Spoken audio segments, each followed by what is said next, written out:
Buenas tardes, amigos. Este es el programa Diálogos de Montonero. Hoy queremos echarle una mirada a la situación de América Latina, que es un proceso extremadamente cambiante que se modifica constantemente. Hace unos años, hace unos meses, América Latina, se podría decir sin lugar a dudas, hace un año exactamente, América Latina parecía pintada de rojo.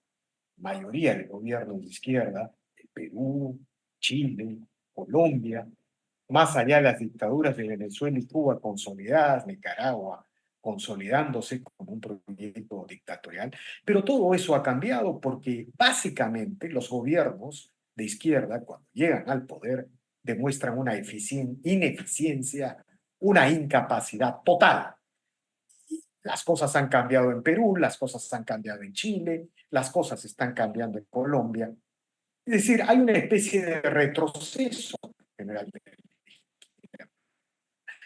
pero que parecen inamovibles. En el caso de Venezuela, en el caso de Bolivia, en el caso de Nicaragua. Y la pregunta que uno se hace es, ¿solamente estamos frente a dictaduras? ¿Solamente estamos frente a regímenes autoritarios? ¿O de una u otra manera, en estos países también hay un sistema de narcoestados?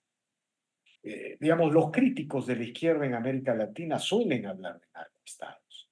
¿Es esto realidad? Bueno, recientemente el Tribunal Federal de Manhattan en Nueva York acaba de condenar a Juan Orlando Hernández, expresidente de Honduras, por conspiración para importar cocaína a los Estados Unidos y delitos conexos.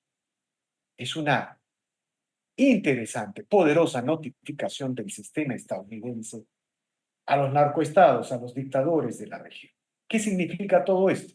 Hemos convocado para reflexionar sobre estos temas al señor Carlos Sánchez Berzaín. Él es miembro del Instituto Interamericano para la Democracia y ha tenido la gentileza de aceptar esta conversación. Buenas tardes, señor Sánchez Berzaín. Gracias por la conversación. Mucho gusto, señor Ponce. Un saludo a usted y a toda su audiencia en el Perú y en las Américas.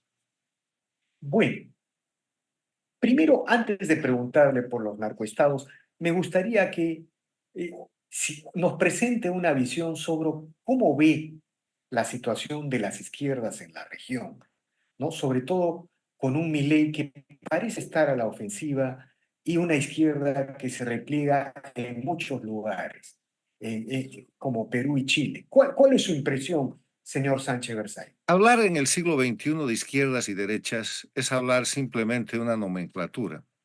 No tienen la representación ni el contenido que tuvieron en la segunda parte del siglo pasado o en la Guerra Fría. Hoy día, izquierdas y derechas son simplemente posicionamientos de propaganda. ¿Por qué? Porque el mundo es un mundo globalizado, un mundo capitalista y un mundo con una revolución tecnológica de inteligencia artificial.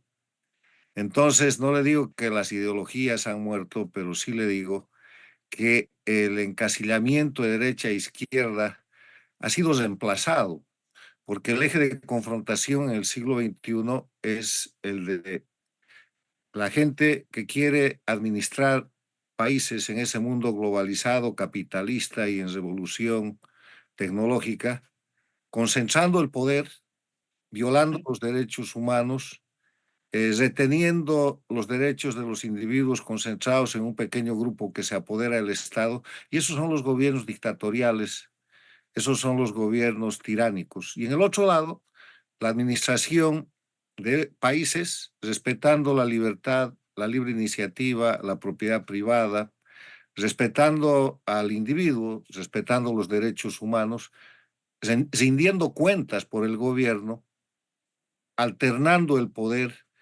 ejerciendo el poder por periodos limitados de tiempo y básicamente sometidos a la vigencia de la ley. Y en esa dinámica lo que tenemos es la democracia. O sea, el eje de confrontación hoy día a nivel mundial es de dictaduras contra democracias y lo podemos ver muy claro en el siglo XXI en las Américas. Las dictaduras lideradas por Cuba que se expanden y establecen dictaduras sangrientas en Venezuela, en Nicaragua y en Bolivia, pero además de eso construyen gobiernos en países democráticos a los que ponen a su servicio, que son los gobiernos paradictatoriales, que quiere decir al servicio de las dictaduras y que son México con López Obrador, condecora al dictador de Cuba, hace tratos con Cuba para explotar la esclavitud en el siglo XXI, contratando médicos, esclavos y otro personal, compra piedras a Cuba, condecora y recibe al dictador de Venezuela. El gobierno paradictatorial del Brasil, que es el más reciente, tiene un año y poco con Lula, que hace eventos internacionales para poner la alfombra roja al dictador de Venezuela y habla de narrativa cuando la violación de derechos humanos es flagrante. En Venezuela, el gobierno paradictatorial de Petro en Colombia, que ha puesto todo Colombia al servicio de las dictaduras de Venezuela y que ahora quiere habilitar a la guerrilla del ELN, como lo hizo en su momento su antecesor con el tema de las FARC, convertía a los criminales en gente que puede estar en la política. Y el gobierno paradictatorial de Chile, que acaba de dar una muestra horrible de su condición de paradictatorial, con el secuestro y asesinato del teniente venezolano, que ha sido una operación obviamente del castrochavismo y que no se identifica ni se investiga como se debiera y que ha mellado la soberanía del Estado chileno y que ha puesto en cuestión la condición del presidente Boric. Entonces, en ese escenario, el eje de confrontación no es izquierda y derecha, porque la izquierda ha sido sustituida por el crimen organizado. Porque la pregunta es, ¿quién controla al crimen organizado? ¿Lo controlan los grupos que se llaman revolucionarios del socialismo del siglo XXI o el crimen organizado controla los gobiernos? Y la respuesta es muy clara. Es el socialismo del siglo XXI, el castrochavismo, con sus ejes de Cuba y Venezuela, que controlan al crimen organizado, porque no se sabe dónde está la cabeza de la mafia, del crimen organizado o del narcotráfico, pero sí se sabe cómo esos mecanismos responden muy oportunamente a las acciones que toma el socialismo del siglo XXI o el castrochavismo. Y en ese sentido, Cuba, Venezuela, Bolivia y Nicaragua, además de esta descripción, son narcoestados. A El ver, sobre eso quiero preguntarle, señor Sánchez Berzaín. Siempre los críticos a los gobiernos de izquierda, y me pongo en el papel en este momento de simplemente de el que interroga, ¿no es cierto? El que hace las preguntas. Siempre los críticos a los gobiernos de izquierda hablan del narcoestado. Bueno, a esto abona que todos estos gobiernos efectivamente defienden los cultivos de la hoja de coca con la extensión de los cultivos de la hoja de coca con un argumento social, entre comillas, a favor de los pobres agricultores, de los pobres productores que tienen que producir. Bueno, lo hizo Castillo, lo hace Evo Morales, lo ha hecho Petro, pero está muy presente en Bolivia. Se habla del cartel de los soles en Venezuela, pero ¿qué razones y argumentos de fondo existen para calificar a estos gobiernos de narcoestado? Acabamos de mencionar la condena al presidente Hernández, expresidente Hernández de Honduras, por un tribunal de Manhattan por narcotráfico. Explíquenos, señor Sánchez Bersay. Revisemos un poco la historia. El primer narcoestado declarado y probado ha sido Cuba. Cuando se produce la alianza para traficar cocaína entre Fidel Castro y su régimen con los narcotraficantes colombianos Pablo Escobar Gaviria y Roberto Suárez de Bolivia. Está documentado. Y eso termina con un proceso en Cuba por el cual Fidel Castro fusila a sus intermediarios, fusila al general Ochoa, al coronel de la Guardia y a otros oficiales, obligándolos a confesar que habían cometido delitos de narcotráfico, cuando toda la historia, incluida la historia escrita por la viuda, por la esposa del narcotraficante boliviano Roberto Suárez, demuestra que el gobierno, el régimen cubano, recibía a Suárez, a Roberto Suárez y a Escobar Gaviria, Pablo Escobar Gaviria, como dignatarios y en gran nivel de contacto directo.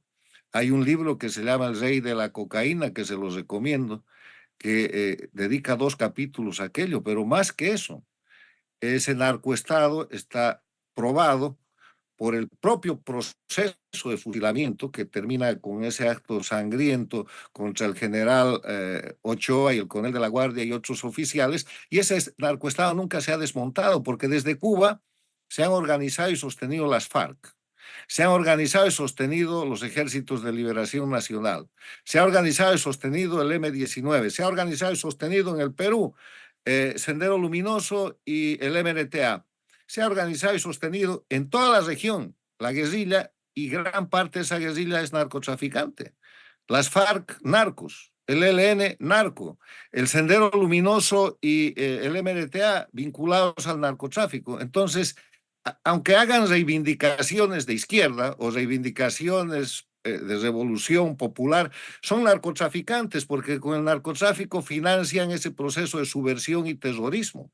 Desmontado eso en la década de los 90, y sigue el problema en Colombia, porque las FARC siguen cometiendo delitos de narcotráfico y siguen cometiendo el ELN el mismo tipo de delitos en el siglo XXI. Cuando esta gente toma el poder, vemos lo que sucede. Recuérdese del bombardeo en la Angostura durante la presidencia del presidente de Colombia, Uribe, siendo dictador en el Ecuador, Rafael Correa. Lo que hace Uribe es bombardear a un grupo guerrillero en territorio ecuatoriano, en la zona de la Angostura, porque ese grupo es detectado después de que el jefe guerrillero que muere ahí se había contactado por teléfono satelital con Hugo Chávez, que era el presidente dictador de Venezuela. El tema de la acusación contra Maduro en un tribunal de los Estados Unidos aplicando la Convención de Palermo contra la delincuencia organizada, la transnacional, tiene 15 millones de dólares de recompensa por la captura de Maduro como miembro del cartel de los soles. Y de ese cartel ya hay varios presos en los Estados Unidos. O sea, estamos hablando de tráfico de droga. El tema de lo que es el lavado de dinero a través de Nicaragua y lo que es Bolivia. ¿Qué es el movimiento al socialismo de Evo Morales? Es la conjunción de las 6 federaciones de productores de coca y de cocaína que se han comprado una sigla de un partido político que se llamaría de derecha, por eso es azul. No tienen color rojo en Bolivia los partidarios de Evo Morales, y que han convertido el narcotráfico en instrumento político y han tomado el poder, y hoy día es un narcoestado Bolivia. Entonces, ¿qué es para redondear todo esto? Y pudiera pasar toda la tarde dándole datos que son pruebas, no son suposiciones, son ejemplos históricos documentados, cada cosa es un caso, la propia prensa es la que ha documentado eso, y hay procesos en diferentes lugares del mundo. ¿Qué es un Ahora, narcoestado? Permítame recordarle la definición de narcoestado. Narcoestado es aquel país en el cual los funcionarios de gobierno, en uso de sus potestades gubernamentales, participan de cualquier etapa de lo que es el proceso del delito del narcotráfico. Y eso puede ser cultivo de coca ilegal, fabricación de coca, de cocaína, tráfico, lavado de dinero, financiamiento, cualquiera de esas partes. Y es por eso que el tema del narcoestado es un tema actualísimo, porque el resultado, el producto del narcoestado es lo que sostiene la grandísima capacidad económica que tiene el socialismo del siglo XXI para intervenir cualquier proceso electoral y para generar subversión y sí, conspiración en cualquier lugar. lo último que acaba de señalar es realmente revelador, porque digamos, a ver, cuando cae la Unión Soviética como fuente de financiamiento de Cuba, ¿no? Se empieza a hablar de la búsqueda de estas economías ilegales para financiar el proceso revolucionario en América Latina.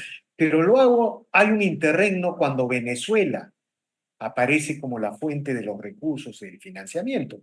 Pero ahora que luego se desploma Venezuela y efectivamente uno se pregunta, ¿de dónde vienen los recursos de esta gran internacional que se llama el eje bolivariano? Socialismo del siglo XXI. Yo quiero llevarlo a pensar lo siguiente. Cae el muro de Berlín, desaparece la Unión Soviética y Cuba entra en su periodo especial en el cual agonizaba el año 99. Llega Chávez al poder y auxilia y rescata y pone en marcha en el siglo XXI el movimiento bolivariano que hoy día se llama socialismo del siglo XXI o castrochavismo. Con la muy oportuna muerte de Chávez, Cuba se queda con todo, incluida Venezuela. Pero para que haya narcoestado, y esta es la precisión, Los operadores del narcotráfico tienen que tener el poder del gobierno, tienen que estar en el gobierno. Con Evo Morales de opositor, Bolivia no era un narcoestado.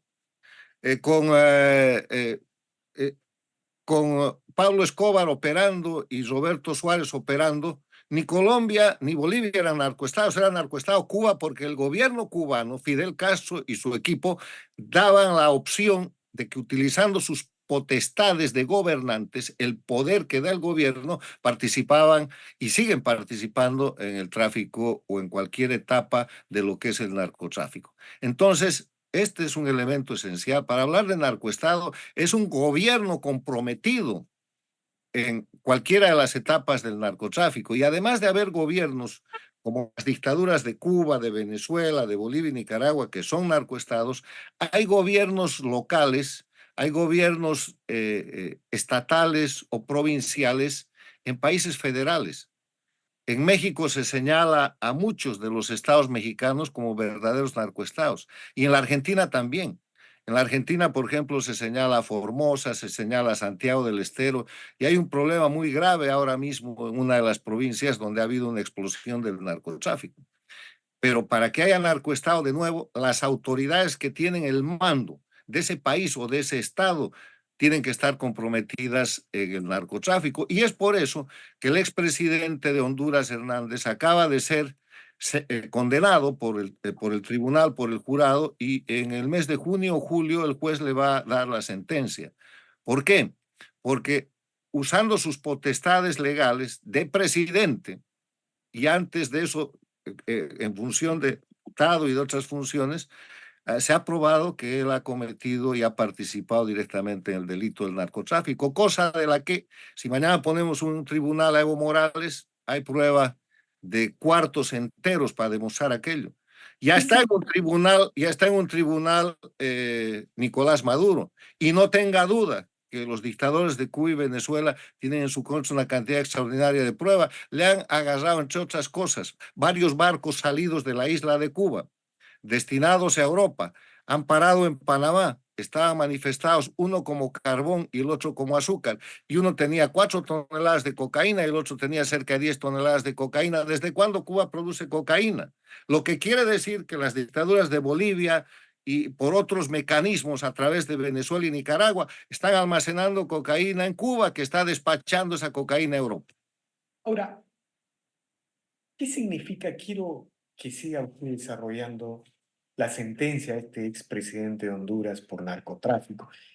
¿Cuál es el mensaje? ¿Qué se busca con esta denuncia? Es, digamos, el sistema estadounidense de justicia envía un poderoso mensaje a los dictadores de América Latina. Mire, primero es Estados Unidos que se está protegiendo del narcotráfico, porque le quiero recordar otra cosa. En la década de los 60, Fidel Castro y después el Che Guevara proclamaron que había que utilizar el narcotráfico como un instrumento de lucha antiimperialista, que había que inundar los Estados Unidos de droga para matar a la juventud, cosa que en el siglo XXI ha sido respaldada por Chávez, por Evo Morales, por Correa, por Ortega, después por Maduro y ratificada por la propia Cuba. Quiero decirle que en este siglo, en las Naciones Unidas, se ha presentado los cubanos, Chávez, Evo Morales, pidiendo la despenalización de las drogas, o sea, pidiendo que se acabe los tipos penales de las drogas con el falso argumento de que la lucha contra el narcotráfico ha fracasado. ¿Cómo no va a fracasar si los narcotraficantes toman el poder? Ese es el momento en que acaba la lucha contra el narcotráfico. O sea, la primera señal es que Estados Unidos se protege de un ataque que es terrorífico, que es utilizar el narcotráfico como instrumento de destrucción de la sociedad y la juventud, que no es de ahora, viene desde el 60. El segundo tema es que a partir de la Convención de Palermo, firmada el año 2000 contra la delincuencia organizada transnacional, el delito de narcotráfico y otros delitos no pueden encontrar un lugar para que sean objeto de encubrimiento u objeto de protección. ¿Qué quiere decir eso? Quiere decir que en cualquier lugar que que se afecte o que tenga efecto el delito de narcotráfico se puede juzgar.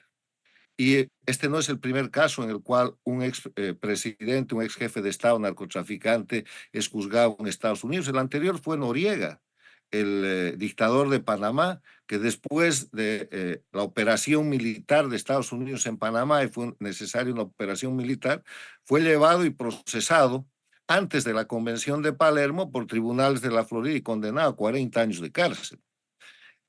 La tercera razón es que el narcotráfico es un crimen contra la humanidad, porque los países que producen droga dicen, sí, esto es para dañar a los norteamericanos, pero mentira, lo que hacen es aumentar con la peor droga la prevalencia en el consumo de droga local. Y le voy a dar el ejemplo de Bolivia. En la Así es. década de los 90, cuando había lucha contra el narcotráfico efectiva en Bolivia, la prevalencia del consumo de droga, o sea, el consumo local de cocaína era del 0,007%. De cada 100.000 bolivianos, 7 consumían. Hoy día es del 8%, llegando al 10%. O sea, uno de cada 10 está afectado por ese consumo y por ese ataque de la droga. Entonces, lo que hacen los tribunales americanos es Y, establecer justicia nacional e internacional y sentar un precedente, como lo ha dicho el fiscal general de Estados Unidos y el fiscal de Nueva York, primero de que ahí había un narcoestado, la palabra narcoestado está acuñada y está reconocida, y en segundo lugar, que se cuiden los políticos que van por este camino porque Estados Unidos no va a parar aquí. de acuerdo. Ahora, la idea de la existencia de narcoestados se consolida o se afirma, se demuestra, sobre todo en la manera como en América Latina la relación entre las zonas productoras de hoja de coca y de la propia cocaína, estoy hablando de Perú, Bolivia, Colombia, y la conexión con las zonas de ingreso a Estados Unidos o las zonas de salida a Europa pasan por Venezuela y Cuba. Y cómo se han creado corredores del delito, ha explosionado una ola criminal alrededor de este tráfico de drogas. Lo hemos visto en Ecuador, en Guayaquil, lo estamos viendo en Perú, ¿no? Tiene que ver con el narcotráfico, tiene que ver con los presos que han soltado en Venezuela. Está sucediendo en Chile, señor Sánchez Berzaín, y está sucediendo en Colombia. El tema, señor Ponce, es que el socialismo del siglo XXI o el castrochavismo está utilizando el crimen común como elemento de operación subversiva contra la democracia. Y el crimen común quiere decir narcotráfico, entre otras cosas, quiere decir terrorismo, quiere decir inseguridad ciudadana, porque en la medida que crean inseguridad ciudadana, como han hecho en el Ecuador, ellos pueden ofrecer una alternativa, entre comillas, que les permita cambiar la constitución. En ese argumento, quiero darle otro elemento probatorio más. Cuando el socialismo del siglo XXI toma el poder, con Chávez en Venezuela, con Evo Morales en Bolivia, con Correa en Ecuador, con Ortega en Nicaragua, lo primero que hacen es expulsar la DEA. ¿Por qué expulsan la DEA? Porque la DEA es un sistema internacional de lucha contra el narcotráfico y en el Ecuador, además de eso, rompen los convenios y desmantelan la base de Manta, que era una base internacional para hacer inteligencia antinarcóticos en toda la región, y Correa convierte al Ecuador en el principal puerto de embarque de la droga a través del Océano Pacífico, inclusive con submarinos que hasta ahora se siguen localizando y se siguen deteniendo. ¿Y qué es lo que hace Evo Morales? Desmantela todo el sistema de lucha antinarcóticos, expulsa obviamente a la DEA, expulsa al embajador americano y desconoce todos los convenios internacionales. Si esto no se trata de Estados Unidos, la lucha contra el narcotráfico está fundada en dos convenciones de Viena. La Convención de Viena de 1961, después reformada, donde la hoja de coca, que no tiene consumo legal, es parte del sistema del narcotráfico. Entonces, no estamos hablando de un tema norteamericano, estamos hablando de un sistema mundial que trata de proteger a la juventud y a las sociedades del mundo de un flagelo que se llama cocaína y que está siendo producido en 3 países de América Latina. Primer productor Colombia, segundo productor el Perú y tercer productor Bolivia. El tema es que Bolivia es el narcoestado porque todavía el gobierno de Colombia, aunque sea con Petro, tiene institucionalidad para no ser usado en sus instancias gubernamentales por el narcotráfico, aunque ya hay narcotraficantes en el Senado y en el Congreso que son los ex guerrilleros de las FARC, y el se protege institucionalmente. O sea, 3 grandes productores de coca y de cocaína y un narcoestado entre esos. De acuerdo. Mire, qué interesante todas las cosas que usted nos describe. Aquí en el Perú, en los años 80, cuando el Sendero Luminoso llegó a controlar una tercera parte del territorio nacional, era un sendero maoísta, era un sendero doctrinariamente maoísta. No tenía en ese entonces ese sendero de inicios de los 80 nexos con Cuba, era otra lógica marxista. Sin embargo, acá hubo un valle que se llamaba el Valle del Guayaga, donde el sendero de ese entonces empezó a establecer pactos y acuerdos con el narcotráfico para garantizar su financiamiento. Es decir, la lucha subversiva contra el Estado de Derecho en América Latina, de una u otra manera, conecta a estas fuerzas insurgentes con el narcotráfico y con las economías ilegales. Esa puede ser la gran conclusión de esta conversación. Para concluir de mi parte, le quiero decir, hay narcoestados, son Cuba, Venezuela, Bolivia y Nicaragua. Nunca Cuba ha dejado de ser un narcoestado desde la alianza de Fidel Castro con Escobar Gaviria y con Suárez Gómez. Todo eso está documentado y ha empezado un proceso de aplicación de la ley que ahora ha condenado al expresidente de Honduras, que fue 8 años presidente, y que notifica a los dictadores de la región que no van a ser impunes. Esto es lo importante. Y que pone en cuidado a todo el sistema que rodea a esos dictadores, jueces, fiscales que los encubren, sistema de gabinetes y la estructura bajo los ojos de una ley internacional que, así como se ha aplicado en el caso de Noriega en la Florida, en el caso del expresidente hondureño en Nueva York, se puede aplicar en cualquier parte del mundo. De acuerdo, de acuerdo. Muy agradecido, señor Sánchez Berzaín, por estas reflexiones que nos permiten, pues, afirmar con hechos, con fundamentos, que los narcoestados son una realidad en América Latina. Lamentablemente. Y el narcotráfico se está convirtiendo en una amenaza global, no solamente para Estados Unidos, para Europa. Santo Dios, la manera como la ola criminal está afectando a Chile, Perú, Bolivia, Colombia, Ecuador.